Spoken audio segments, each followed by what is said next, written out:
Where are the clowns? Where are the clowns? Where are Where are the clowns? Where are the clowns?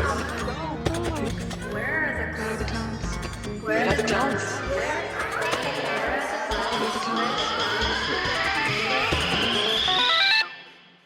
Welcome again to Where Are the Clowns? An interview series where we look for clowns who are wearing the red nose in places where clowning is not very popular.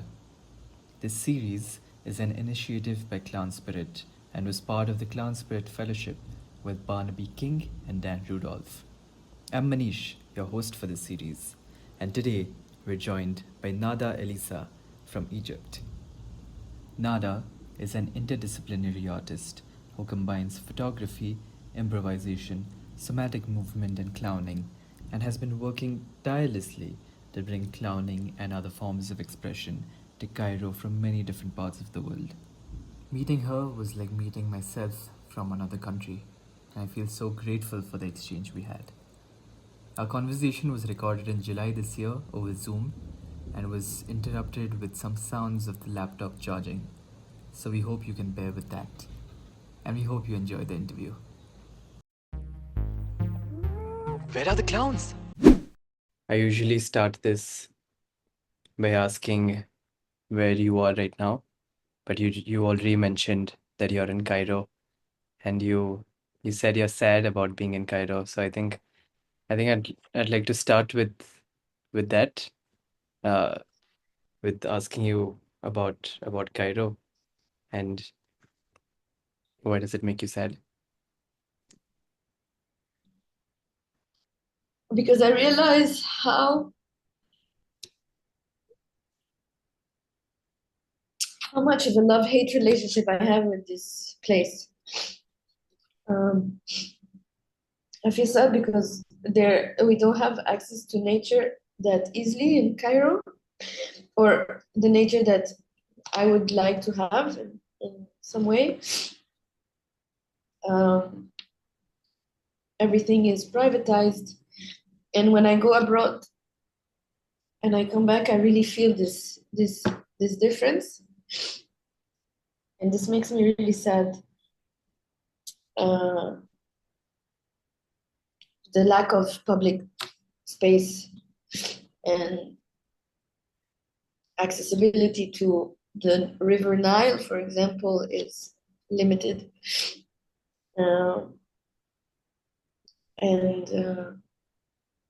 And the pollution is really strong. It's too much. Sometimes it's too much. I can't even see the blue sky right now, it's just gray. Mhm. And I don't know if it's pollution or sand or so there's no clouds, but it's just gray and it's 40 degrees. It's really hot. So I feel sad to be back to that reality, I think. Yeah. Wow. Look outside, it's like,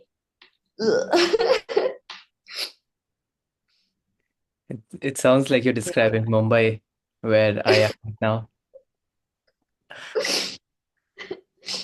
how do you feel about it? Uh, I am in Mumbai, which is exactly like what you said about Cairo. Um, and yeah, when I went to Europe and came back to Mumbai, I was feeling exactly like this. Um, uh, and it was almost strange because it felt like I got addicted to nature. Like like after being 2 days in Mumbai, I was like, where are the trees? I need trees around me. I need some open space around me. I need grass to touch. Um, because that's and I was in Berlin, so Berlin has like a park every few blocks and you can just be. But Mumbai is just filled with concrete buildings, especially where I live.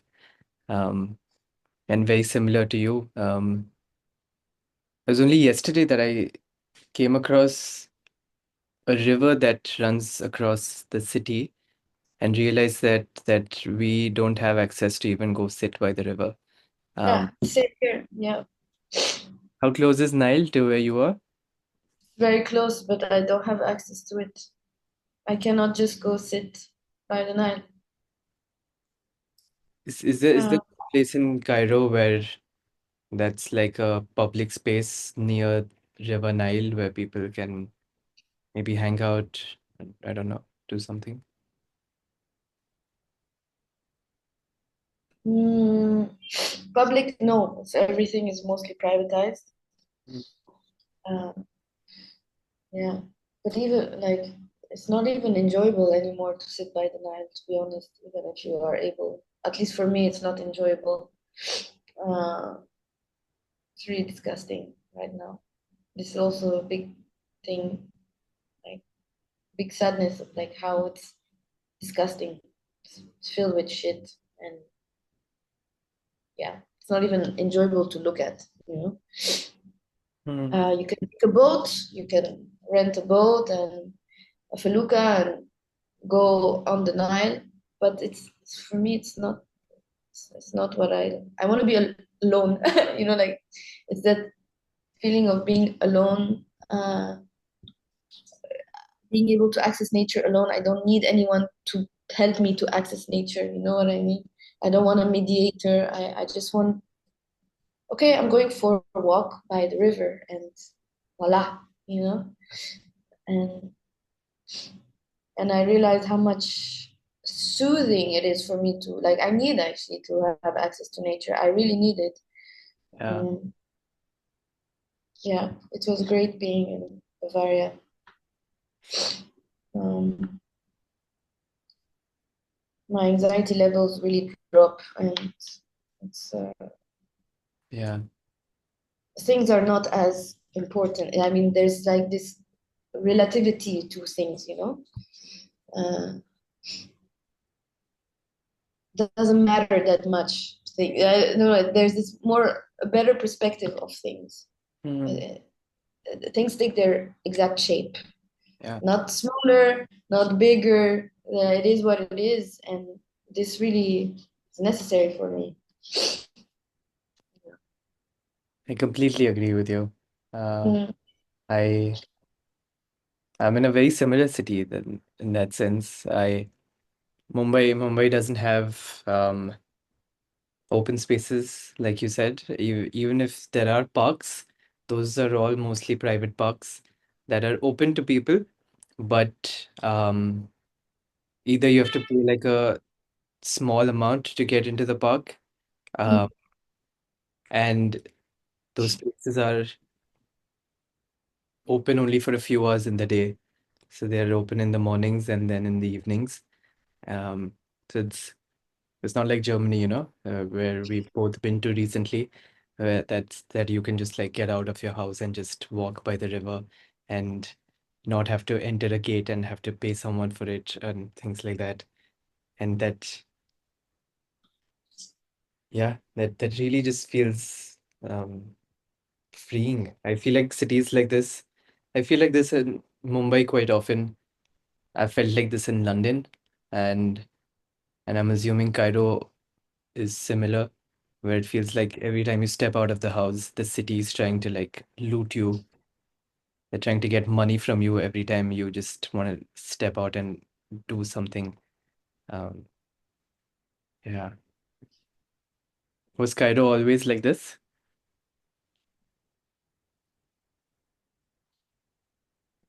mm. I will not say always, no. Um, but the Cairo I know has started to be like this, I think, when yeah, when I was 19, 20, 21, around that time, which was around the time also of the revolution. Um, yeah, I mean, it's getting more and more closed, and even, yeah, it makes me really sad because when I really think about the bigger picture of Egypt, then yeah, it's really sad. Everything that's happening. They want to develop every inch of the land into a resort or whatever, and even the wildest places. Um, well, because as an also ex-biologist, environmentalist, uh,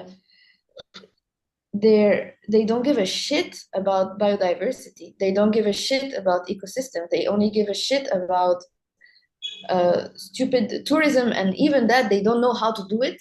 And they sold amazing pieces of land where yeah turtles nest, and now they cannot nest, and now like we're going into like a big problem. For me it's a big problem, yeah. And Mm. every time there is a new like, oh, we're gonna take this land and make a resort, and this is what it would look like, and it's investors from Italy or investors from the UAE or investors, and then they even sell the land, and I'm like, what the fuck, so this accumulation of like closing everything that is close to horizons, like that is close to like possibility. Yeah. It's like and it's like, okay, this is too much, and makes me really scared and really sad, um yeah, about where this is going. And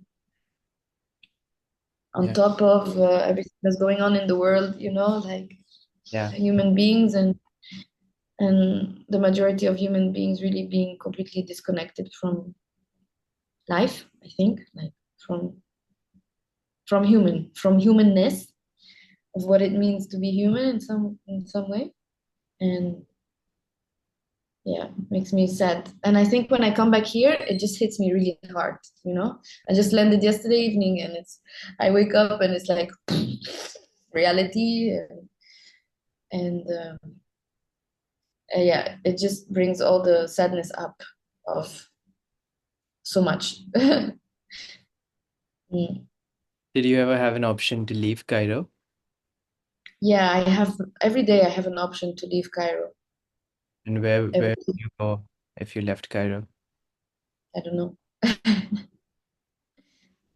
That's Well, the quest.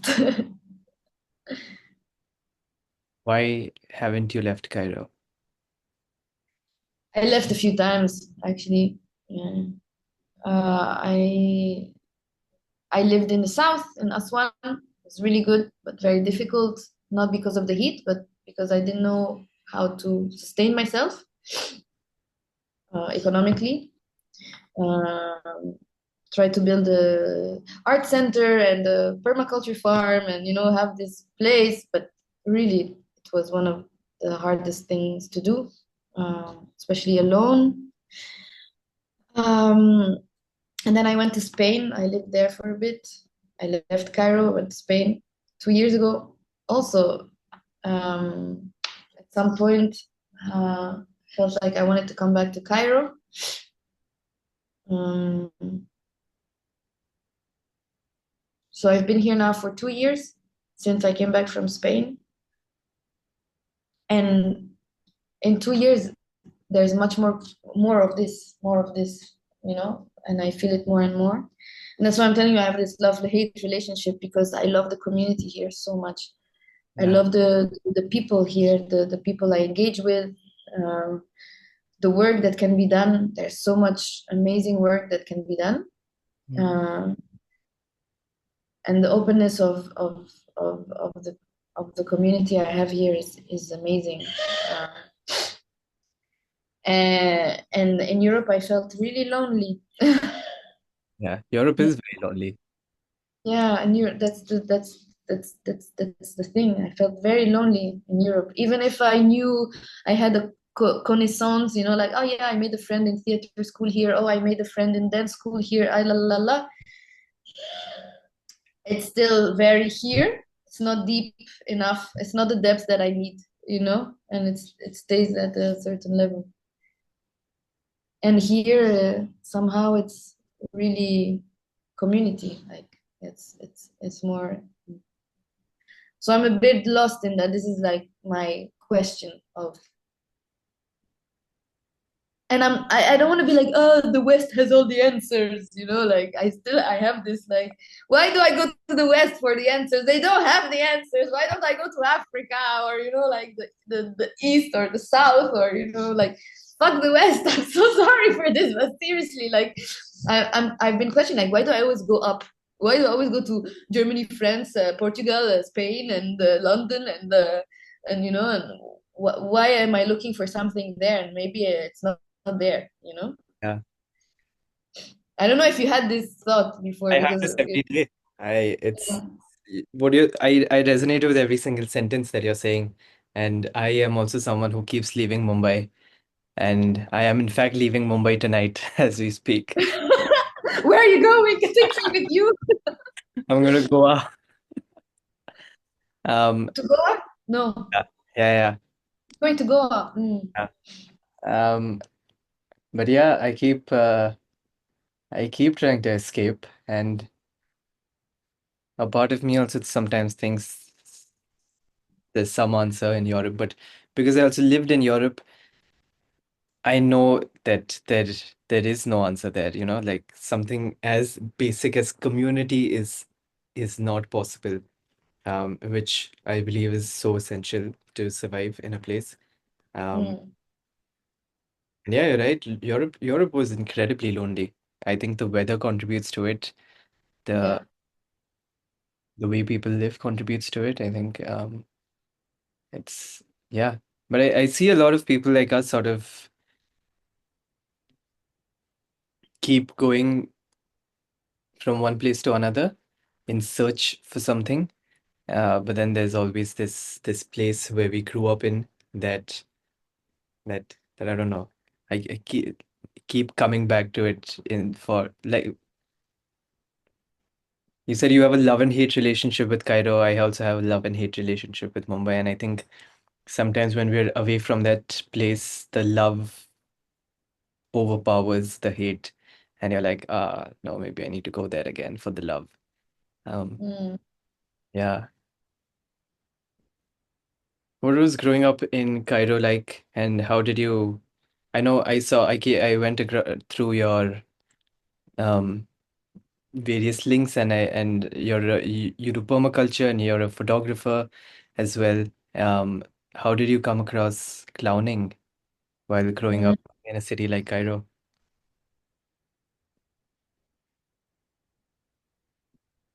It was when I came back after living in London for a year.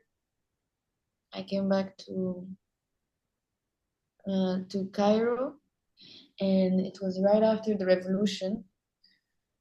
And it was 2012. It was around 2012. Um, and somehow I found myself working in a cinema, like cinema festival, and it made me enter the arts and culture field of Cairo, and I was like, what's happening here? you know, uh, it was really like, wow, it's alive. Something is alive. Something is there's pump. Something is pumping, and something is active. Yeah. Um, so I worked in the cinema for a few years, and actually with the people with the cinema, we built the first art house cinema, like the first independent cinema in Egypt. Um, and from there, I don't know how, but from there I started getting to know people, and I got more into like theater, because of the acting. And um, and one person that I was working with, she was married to a clown. Yeah. and and I knew I loved clown. Like there's something about the clown that I'm like, okay, there's anyway something about the trickster in general, you know, something about the jester, the something there for me always spoke, you know, this the outlaw speaking truth, you know, not giving a shit. I love to see crazy people in the street, and I'm like, oh, wow, they really don't give a shit, you know. And for me, this is clown, you know, like the clown is able to access that part. Uh, and this clown was part of a troupe, so there was one troupe, and they were offering workshops, and I started to take a few workshops with them. I still, when I took the word, I still didn't get like what is clown, you know, like really what is clown. Yes, it was about laughing, about blah blah blah. But what is the depth of clown? It's only like 3 years ago that 4 years ago that I really, wow, okay, okay, it was a boom. So I got into clown after the revolution. Did a few workshops and then nothing until, but it was always there. It was always like, I'm looking for something. I'm looking for something, and I don't know what it is, but I'm looking for something. In 2020, I found this something, but it was still not the clown. It was improv theater, and from there, the clown came.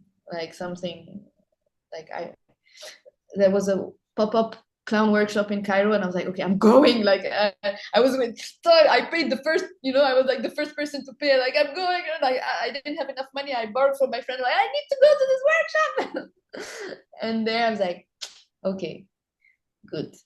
Now I get it. Now I understand why I am interested in the clown. Yeah, I grew up a rebel, so something in there made sense, you know. And I grew up a rebel and also a perfectionist, so it was really fucked up. So the rebel and perfectionist, and the clown really made me the perfectionism, like a little bit, yeah. So that I think that's why I'm connected to the clown. This rebellious and really not giving a shit that I was also looking for a lot for me, you know. This shedding, not giving a shit, and not giving a shit what people think, and being less and less wanting to be perfect, which I don't even know what it means, but there was a strong thing there for me. I don't know if this answers your question. Yeah, of course it does. What happened 3-4 years ago in that pop-up workshop that brought all of this together for you? Whose workshop was it as well, by the way? So, but it's not, if it's a combination of things. 3-4 years ago, it's really, when I think of it, it's really a combination of things. It's my desire to grow out of my patterns. Okay, so something in me was like, okay, what something you're doing is not working. Yeah. And I love to challenge myself, and I went into a really intense workshop in Portugal. It's not clown. It's just personal development, inner work, shadow work, blah blah, all that stuff. Yeah. And inside there, I discovered my ability to access different parts, and one part was the trickster. You know, like one part is like the one who likes to manipulate and play with people and be a little bit bitchy, and at the same time also loving. And so I was able to access parts on demand, you know, like, okay, I can play with myself. Yeah. And this gave me so much freedom, and it's like, wow, I like this. I really really really like this, you know. And I like it, and I enjoy it. So there was like this pleasure. And when I came back from that workshop to Cairo, then I was looking for okay, I need to look for something that can make me play more, and not be scared to fail, and really. And I found improv theater, and I went into that a little bit. And this same teacher, after I think 6 or 7 months, decided to give a clown workshop. um, his name is Ramsey Lenner, and he was very much into the physicality, not a lot the emotion part, but a lot in the physicality and the Laban, a lot of Laban, um, and animal work, and some clown, maybe from a bit from Lecoq, but not a lot. Yeah. And there was, I'm like, okay, I like that, but something is still missing, because I really like the emotional part. I'm a very emotional person, or I'm very connected to. I navigate a lot from this realm, Yeah. and with my friend, my good friend Bouquet, who is a creative drama student also. We started looking for clown, like where can we go, like even either like travel or find a school, or and after this workshop, in Cairo, I found Ezekiel. Like just a few months after, I found Ezekiel, and we started doing clown online. I gathered a group of people, and we started doing clown online with him for 2 years and a half. And this is when I started to bring him here. And Ezekiel is my clown teacher from Argentina. Yeah. Yeah, it's on a timeline. It's like, but for me it makes sense. This is how it all came together. Yeah. Yeah. And Mm. how is clown received in Cairo? Do you do clown performances or workshops in Cairo? Is that a culture there? Do people know what clown is? Which clown? What do you There mean? is some clowns in the circus. Yes, there Okay. are clowns in the So circus. is circus big in Cairo? Mm, I don't know. To be honest, I'm not gonna say yes. I'm not gonna say no. A part of me wants to say no because this is my reality, but maybe for another person's reality, it's big, and people go to the circus Okay. uh, a lot. I definitely don't go to the circus. Uh, What about theater clown or hospital clowns and things like that? Is that hospital. well known in Cairo? And no, there was a movement of clown doctors at some point in 2012, 13, which actually I was part of. It didn't pull through. It didn't manifest. Okay. Um, but yeah, no, the only clown I found who does um, okay, let me go back in time, okay? Because when there was Uta Hamra, Red Tomato Troupe, they were collaborating with the French Clowns Without Borders.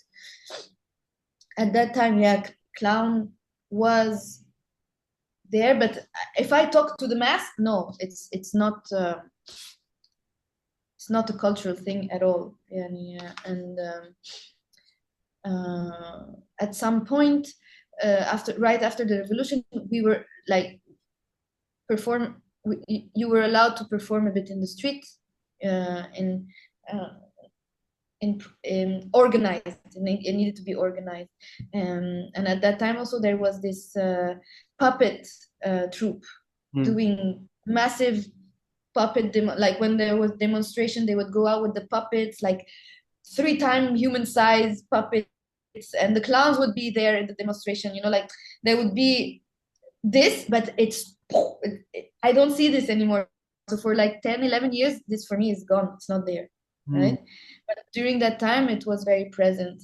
Um, and I was a bit in that world because I was helping the puppet troupe to with their things, and they would go in a poor area. I'm going to say like Yeah. um, but it was near, for example, an art space or an art center, so it's still protected. Yeah. and they would do their show in the street. All right, and also the clowns. But when Clowns Without Borders friends, I think, left, this troupe didn't continue, the Red Tomato. And what I'm wondering, maybe is I can put you in contact with Noha, who is actually was part of this troupe, and she can tell you more. And that would be really, really cool, actually. But are there shows? Not a lot, not a lot, not a lot of. And last year there was only one show. Okay. And it was in a festival for aerial arts and circus arts in general, but the circus arts not from the circus. I don't know if you noticed this, there's also a trend of like circus arts, but that are not part of circus. Do you I don't, like the gymnastics, the aerial arts, the flow stuff, yeah. more from the wellness point of view? Of course. Yeah. That Yeah, exists as well. Yeah. it's the same in Mumbai. Yeah. So there's this, for me, it's very different personalities. Yeah, like the circle personality is something, and so there was this festival for the wellness, aerial arts, flow art, blah blah blah, and the clowns were there, not here, which for me was strange. But yeah, they did a show in that area, in that realm. So for me, it was interesting. I don't do shows. If we talk about me, I don't do shows. I started giving workshops, combining like all the material I gained in the last years. So I also do like a lot of emotional work, grotesque, and clown and movement also, because I'm a dancer, and like to use the body. I need to put the charger because the laptop will die. No, please, yeah. So I apologize for the sound. I will try to hold it as much as I can. So yeah, the landscape, no, I would say the landscape is empty of clowns, to be honest. And how it's received, how it's received, I think people really like the clown, really. Why I think are there not so many clowns then? I don't know. I don't know why. I don't know. Ask the question again. Maybe I have a different answer. Why are there not so many clowns then? I have a different answer. And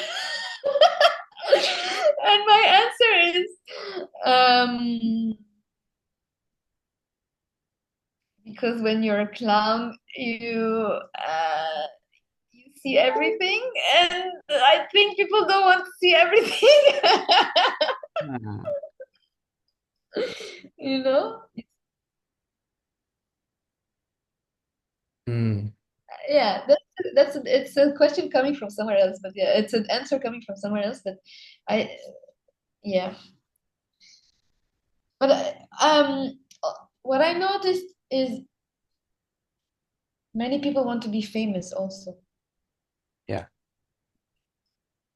And I think that the idea that people have about clown, sometimes it's really, I don't want to say wrong, but maybe yeah, it's wrong. It's not a full picture of the clown.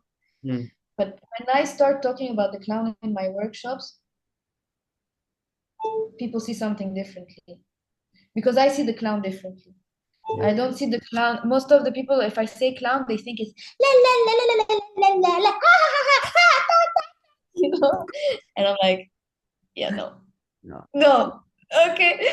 And when I see this in clowns, I'm like, oh. When I see a show that's like that, I get really, I can't, you know. But when I access like the ancestral wisdom of the, like where it's fucking old, the clown, you know, like it's in tribes. It's before even putting a red nose. The red nose is only new. It's contemporary, you know. But the clown is the sage of the tribe who sits under the tree and, you know, tells these weird stories, or these whatever. Like sometimes they give them. Sometimes someone comes for them for a message, and they just say something so random and what? For me, this is the origin of the clown. Yeah, Mm. the weirdos, the wisdom keepers in some way.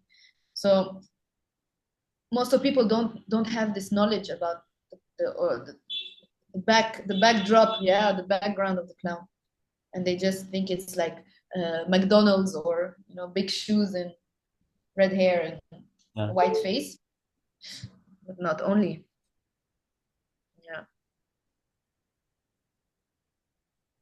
So I guess just along these lines, and maybe you've answered a bit already, but why why do you do the clown? Basically, what drives you to do it? Mm. My ego.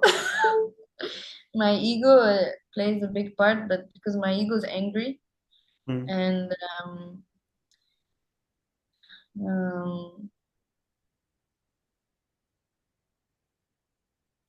and the clown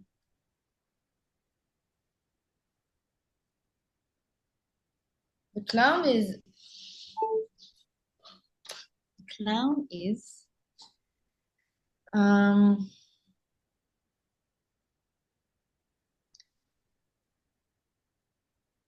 the clown is me without my ego, like or when without my protection mechanism, my coping mechanisms in some way, um and I fell in love with that because it just brought me closer to life in some way. It brought me closer to life, to my vulnerability, and to play with my anger, to play a lot with my anger and my sadness. Um, and I was always putting them as like a shield, um, and really disconnecting either from people, from myself, from life. Uh, and the clown was really able to put, put this aside, not identify with it, and allow myself to create space and play with that and use it for the greater good, and not uh, and not just keep things somehow inside and not make anything about it. So it got me out also of my victim story or whatever. Mm. Um, uh, I'm still scared to use it in that way because when I want to use it in that way, I go a bit political or like. And the last video I made with my clown was for a garden. Uh, was for a garden that the government wants to take, and this video was really, I don't know if you saw it. Yeah, so no. No, there's a government who wants to take one of a public space and destroy it, and it has some of the oldest trees and really old history and blah blah, and made me so angry that I decided to use my clown to talk about it. And while talking about it, it's also portraying Israel Palestine conflict. Like somehow it's about colonization in at the end, it's about colonization, and um, and I just played. I played with the clown. I played with my anger. I played with my satire. Um, and I felt so much joy doing that, and for me, this is how I want to use clown. This is, it, yeah, I would love to do some shows or something, but this is for me like just putting short videos, messages, bam, and with the clown, and it gets through. But the fear is like sometimes I don't know if I get arrested or like because I make fun of the president and things like that. So like, but it's subtle. It's very subtle with the clown. So that's what I love about the clown. It's like you can so subtle and you put messages there. Yeah. Um, And why I offer clown is because I'm sadistic and I want people to open their hearts on purpose. So I just go and like I do it because I have a purpose. I'm like enough, just enough. Feel yourself, go. Enough putting all these and there's so much anger towards that also, and the clown is able um to open up. Yeah. Oh. And I shared because it helped me so much, and because it helped me so much, and I shared from that place. I want whoever feels the call, and it works for them or not, like yeah. Thank you. That's really nice. I'm gonna steal that from you. I'm sadistic. I'm gonna steal that. I resonate with that a lot.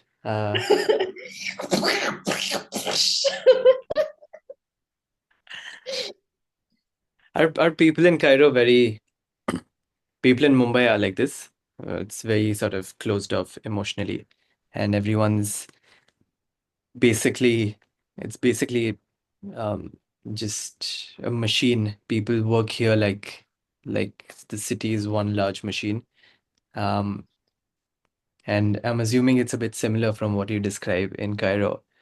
Um, so you're just doing things constantly. You're just doing, and there's no space to just be, to feel, to experience something beautiful, or to experience what's happening around you. And yeah, and I see how the clown can really break Mm. down a society like that. Was there a question in there in Oh, your talking? No, I'm okay. just talking. No. Yes, just because because you said I wonder, and I'm like, yeah, sorry. Uh, So yeah, uh, but you're talking about Mumbai. but I'm talking about Mumbai, and I'm saying from what you're saying, it sounds like Cairo is also like that. I have a no. I have a no. It's not like that. I think people are very open, but I think we don't have the space to feel. Uh, Yeah. um, and somehow I think these spaces they create uh, like a container for feeling or like allowing this to take space in some way or allow like it's I allow myself now to and I think during the rest of the day we don't, or most of the people don't allow themselves a lot. Did I cut? No, no. Because you were frozen. Um, I think it's about this allowance, allowing, not allowance, allowing. Uh, Cairo is stressful. It's really stressful. Yeah. It's so much information. It's fast. It's hot. It's very frustrating. The energy is in the street, Mm. and I think it creates this like tension. I need to be strong for the day, and I think this tension disconnects you from this and being able to look at things with the clown eyes, to be able to appreciate, to smell, to be in contact with, I don't know, a cat or a human being who's trying to cross the street. It's more like, okay, now cross the street, you're so slow, I think we lose this sensitivity because of this. Okay, I need to be strong now because I'm going in the streets of Cairo and it's very intense. And too much this, yeah, you lose it. For these spaces, I think they create, but it doesn't mean that people are not open. It's just that it's too much. Yeah. Yeah. I think, yeah, this is more concrete, at least from here. This is the street is right here. When I speak of the street, I look at it. And the accumulation of this, I think, makes us um, lose the the wonder, the sparkling eyes, you know, the space here. Yeah. So these spaces, they give space for one to reconnect to that. Yeah. And remember. This is about remember. It's a remembering thing. Oh yeah, I have this. Oh yeah. Oh yeah, yeah. I have access to that. And then it's like, why don't I use this more often? Oh, the amount of crying that happens. It's also in the workshop. It's like, because you realize you're really disconnected from this because of whatever you're living, you know? Yeah. Because we forget. It's part of. It's funny. I'm reading a book now. I will end this after that. But this book, it's Conversation with God. I don't know if you heard about it. Mhm. And it's a very difficult book to read. Really, I'm like reading one page 5 times just to understand. But a lot of the talking, it's God talking to someone, and someone is transcribing. He says this thing. It's about your job after you have lived and experienced yourself. Blah blah is to remember. To remember, just to remember where you come from, remember who you really are, not what you think you want to be, you know, or um, and for me, the clown is a bit similar to that. It really takes us back to the essence of who we are, and not all the jackets and casquette and sunglasses and shields that we put, you know, to go through life. So I think the clown is a rememberer, a rememberer. Yeah.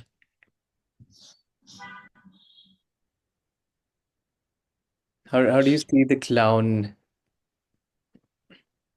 dealing with all the things that are happening in the world? I know you spoke of the you spoke of Israel Palestine, and I know I think I also saw in your story yesterday that your family comes from Palestine, and Mm, and I'm assuming, and you also spoke of the revolution and how things were a bit more open after the revolution, and then in the last 10, 11 years, things have changed once again. Um, and you spoke of the deep sadness that you have when you come to Cairo, because of a lot of things. How do you how does the clown navigate all of these things? Because like, yeah, um, you're in the middle of all of that, and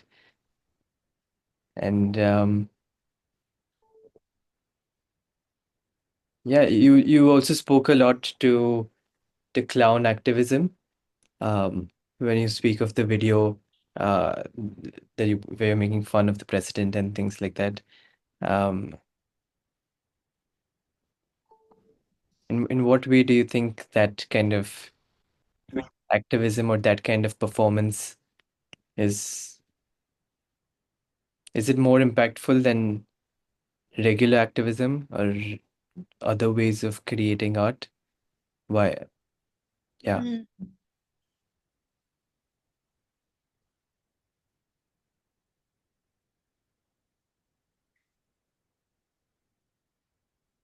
I think I'm gonna answer in three things because you asked different questions.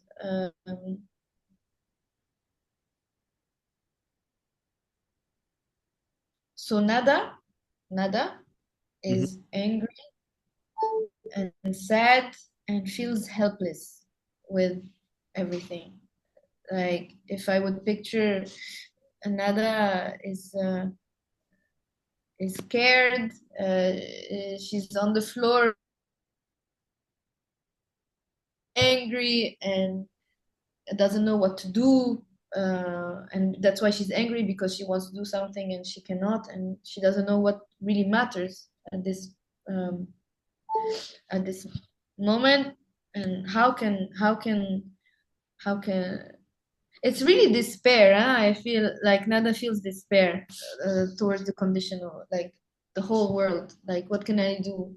Yeah. I'm such a lonely little person. What can I do?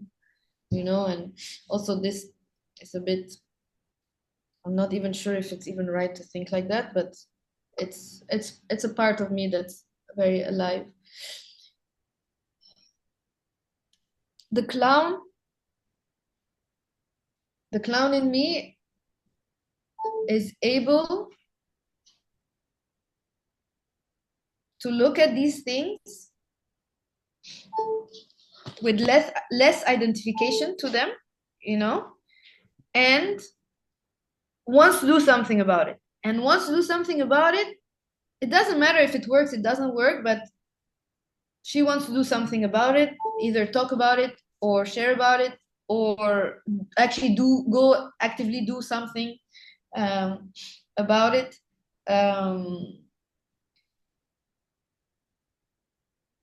Is it more impactful, like, for example, like the video, is it more impactful? What I will say, I don't know, I don't think so. Like, I think maybe everything has an impact, and there's no comparison to like something in relation to its size has the impact. Yani it's a proportional thing, at the end, yes, everything has an impact, whether I made someone really happy with the video, or what I noticed in Egypt is that humor is a very big coping mechanism. When we use satire about the tragedies of it, it's a big thing in I think in the Middle East, or maybe I'm talking about Egypt right now because this is what I know. But the amount of stand-up comedy making fun of really miserable stuff, and we laugh, is a coping thing. We use it a lot. Now, what I don't like to how to say, I like to show the absurdity of things. It's not I want to make fun of them. It's just I want to amplify the absurdity of things. And I think this is very liberating, at least for me, and maybe for people, to actually allow yourself to go into your absurdity as a human being, whether you, Manish, or me, Nada, or our big brother, like but it's to be able to go to the limit of that absurdity, and give it space, and see what happens. Does it have an impact? Maybe. I don't know what would be the impact. I think we all have a role to do something, even if it's just awareness, or just saying something about it. I mean, I don't know if you've seen the news in the last weeks, but it was very intense. Like all these activists wanting to really go to the borders, and how strong is our fucked up systems to shut it. It's like all of a sudden it's all shut. I don't hear anything about it, and everyone left, and it's a huge force. And this is where the despair comes from. It's like, fuck, we were so many people, we had so much power, there was so much love, and still they were able to completely shut it. And sometimes I feel like, fuck, what can we do? What really, like, really, and it makes me wonder a lot. And I have so much anger, for sure, and I'm like, wow, this is it is a huge impact. What did it create at the end? Did we manage to get AIDS? Did we manage to even reach the fucking borders? No, and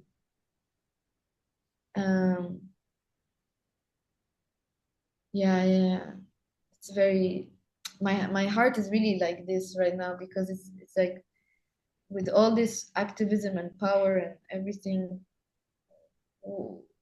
the leaders are still like that. We're still having the same results, and even worse, so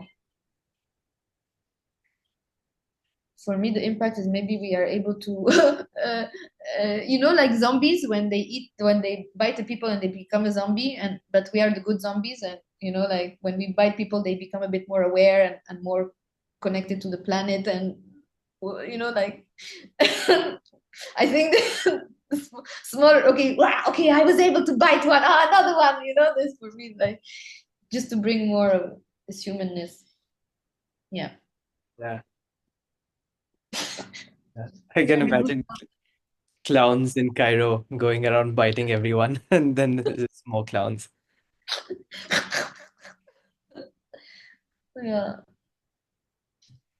Hmm. And of course, I mean, the work that, for example, Sabine is doing, Clown Me In, and what they're doing in Turkey and what they're doing in Lebanon and other in the refugee camps, for me, this is great. It's having an impact here where it needs to, like, yeah, we can think big and all of that stuff, but I think everyone is doing their impact where they can. And again, this image of the zombie of like, okay, we got more, oh, we got more, and more, and it's growing slowly. But yeah, but when I look at the big picture, I'm like, they are really strong. The motherfuckers are really strong. Big Brother is strong, and but it won't get our hearts. As long as they don't get our hearts, we're still winning in some way. Yeah. And how does a clown protect their heart?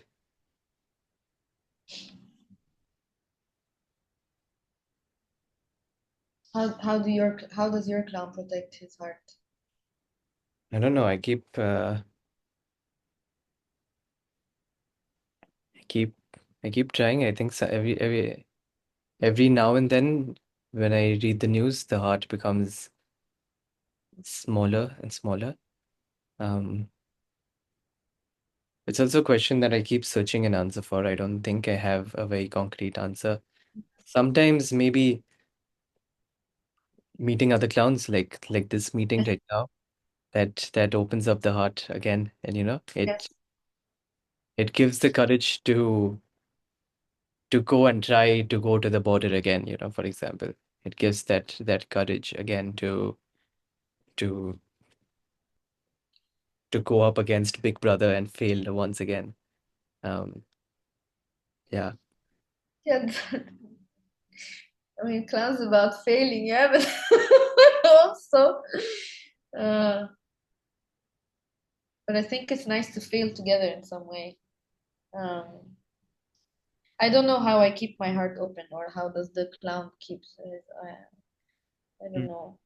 Like, I think um, the I was talking with Sabine. I think we called a few months ago, and I was asking her like, how do you do it? Like also I was asking her, um, and of course we are humans, so it does get closed, and sometimes we really just have to act from duty and service, and even if the heart is closed, because I think the more we are committed to this mission, and um, the more we keep the heart healthy in some way. It doesn't numb. I think numbness is the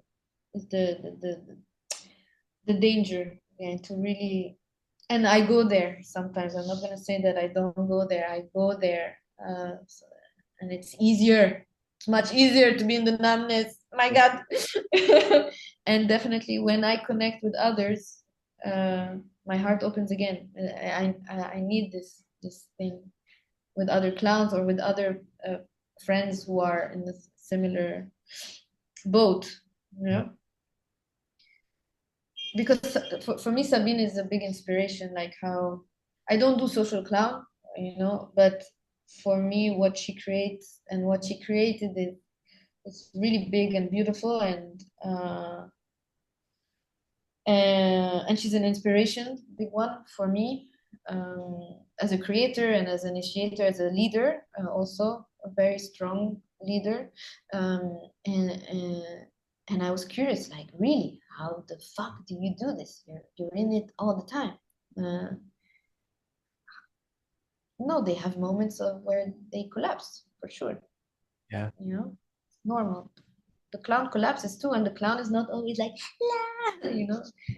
That's what I love about the clown is that it's not always this. We can show so much beauty from fear and sadness and anger and Yeah. grief and anxiety and paranoia Mm. and excitement. So I love this spectrum in the clown. Mm. Yeah. Yeah. What I hear is that it's our duty to keep our heart open no matter what. But Sorry, it's our duty. Yeah. Ah, yeah, yeah. yeah. It's the service. I mean, at the end, we're in service, I think, for humanity. Yeah. Whether we're doing it socially or on a stage or giving a workshop or something, I think there's something deep about the clown that's very political, I want to say. Yeah. Uh, but when I say political, it doesn't mean just politics as in the politics, but it is political. Yeah. Uh, it's revolutionary in some way. Yeah. I think it's extremely political. I think to be doing the work of keeping your heart open inside a system that demands you to close your hearts Yeah. and just go on working or doing a particular thing in order to serve a certain capitalist structure. I Yeah. think I think it is extremely political and revolutionary to be the one that stands there and says, "No, I don't want to keep my heart closed. I want to keep my heart open." Yeah. Yeah, yeah. Great. Thank you so much. This has been a it's been a lovely conversation. Yeah, thanks, Manish. I didn't expect this, to be honest. What did you expect?